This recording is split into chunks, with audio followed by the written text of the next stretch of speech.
Start my speech in 3, 2, 1. Let's open this speech with the question: what if a candidate that passed the competency but don't have the ability to lead? The country will have the potential to be damaged over time.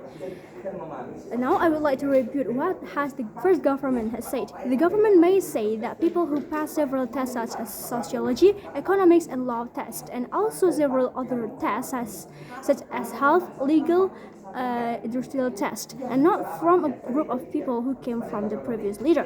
But this has a bright side, namely that the people already know the character of the candidate well without having to give a test first, so that this can make a political arrangement easier. What would you do? What would you think if a leader had near perfect test scores but had no trust among the community? It's better when there is a leader who only has mediocre competitive test score, but the people already have a sense of trust in the community. This will make it easier for leaders to manage politics and will be more trusted by the public too. This leader may have academic shortcomings, but this can be overcome by the people within the government itself, so that the rules issued by the main leader can still be filtered again by his subordinates.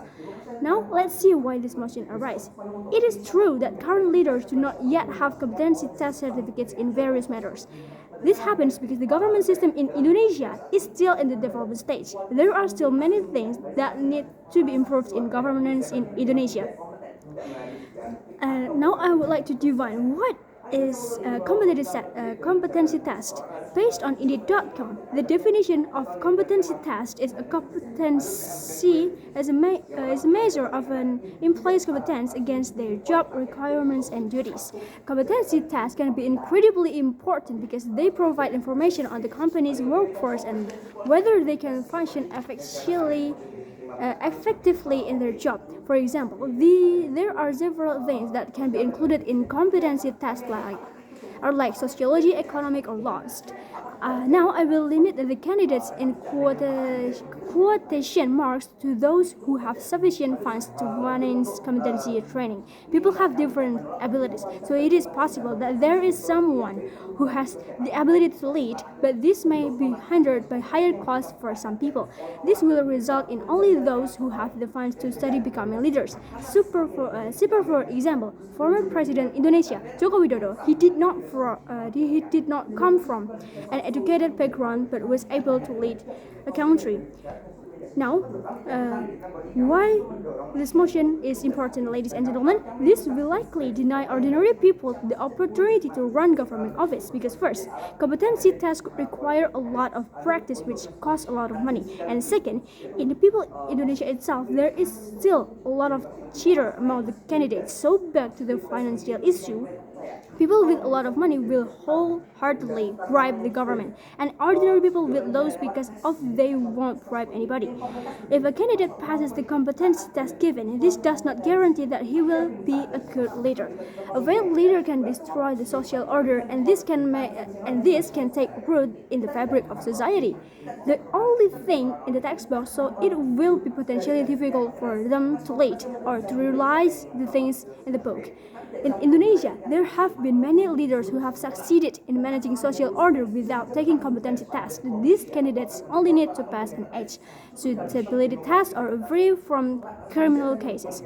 Now, I would like to tell you about my one and only argument for today. The ability to think does not prevent candidates from committing corruption. Not everyone who has high knowledge has an honest nature, and people who have high intellectual abilities cannot always lead. Maybe in the intellectual field he is very intelligent, but in the field of leadership he has weak ability. On average, successful leaders come from the military. This proves that people who do not come from high intellectual abilities can also lead well. Leadership and understanding the material are very, very different. So once again, this cannot guarantee that someone with high intellectual abilities can lead well. The mechanism that I will offer today is an open debate test. This open debate was not only attended by regional heads but also legislative candidates. We can see some things have changed. For example, in the last presidential debate, the debate brought new discussion in society. In a sense, Indonesia is a democratic country, whether they like it or not. If the people want to have good literacy, they must be provided with good political knowledge so that the people know very well what their future leader is like. Now I would like to conclude my speech for today. We understand deforestation with unqualified leaders, but the solution is not always filtering through a test, but empowering people through choice. Thank you very much.